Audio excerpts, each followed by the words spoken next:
All right, if you're out of a job, then you know exactly how tough it can be in this economy to find one. Are you making the right moves, though, to land that right job? Our next guest says there are some critical steps you need to be taking that will significantly increase your chances.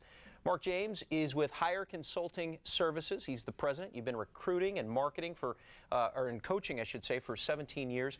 Let's get right to it. You're out of a job. Maybe you have a family. You're at home. What should you be doing right now? There's essentially a three-prong approach, Greg. The number one way to find a job is networking.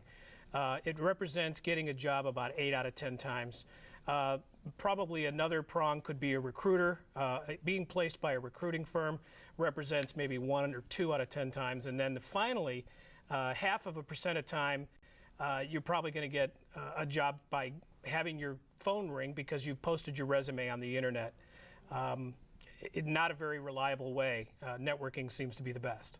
Now, you have about 6 or 7 tips. The first, create your professional objective. Right. If you don't know what you want, that's what you'll end up getting. I mean, you have to be very specific.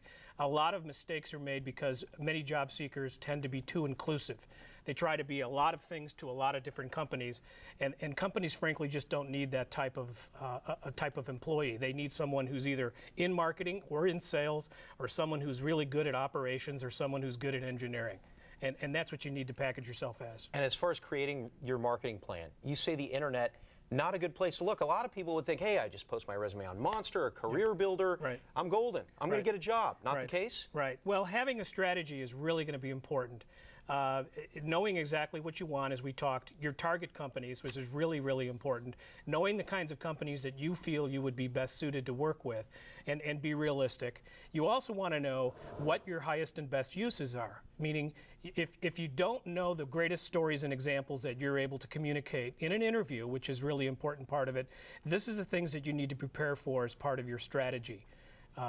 Knowing where you want to go and the kinds of opportunities that are out there. Yeah, you can look at the internet and see the candy in the window, but you and 300 or 400 other people are looking at the same job postings. Now, as far as networking, you say there's a golden rule. Talk about that. The golden rule is people will do business and will help you along the way if they like you and you like them, and there's respect. And tapping into your network, the contacts that you know, like, respect, even love, people that you're friends with from college, from school, from prior jobs. These are the people that have Rolodexes, and you want to be able to tap into who they know. As you remember, it's not what you know, it's not who you know, it's who knows you and what they're saying about you. And this is the new paradigm, is that you want to be talked up by people. As for instance, someone's going to say, hey, you need to talk to Greg. He's the perfect guy for your opportunity. And that's the kind of thing that you want to be able to generate, is to let people know this is the kind of job you're looking for. If they ever hear about it, they need to give you a call quickly. You say there's 3 things that are going to keep people from getting face-to-face meetings? Yeah, the funny thing about that is if you talk too much, if you lack confidence, and you're a nobody that nobody sent, which means essentially you're not getting referred into that person.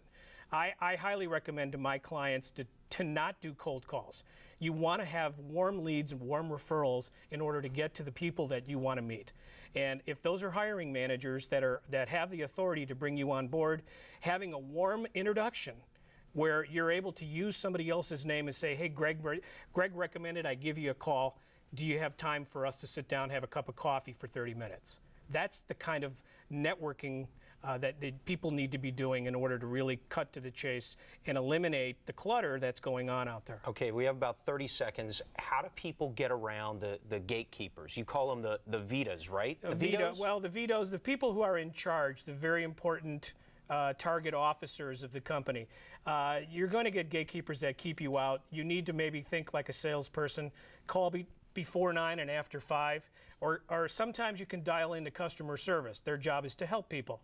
If you sound like a job seeker, they're going to funnel you into HR, which can end up being a little bit of a trap. So when you get somebody in customer service on the phone, you just simply say, who's in charge of the engineering department? Who's in charge of the sales department? And they're usually going to be able to give you information. Now you've got the name of a person. Again, you're doing a cold call, but it's a little bit more creative than having to play gatekeeper prison, because they're going to tell you hey, I'm sorry, if you're looking for a job, we're going to funnel you over to the HR department. All right, Mark James, President of Hire Consulting Services, thanks so much for coming in. Some good information a lot of people could use right now. You're welcome. Thanks, Greg.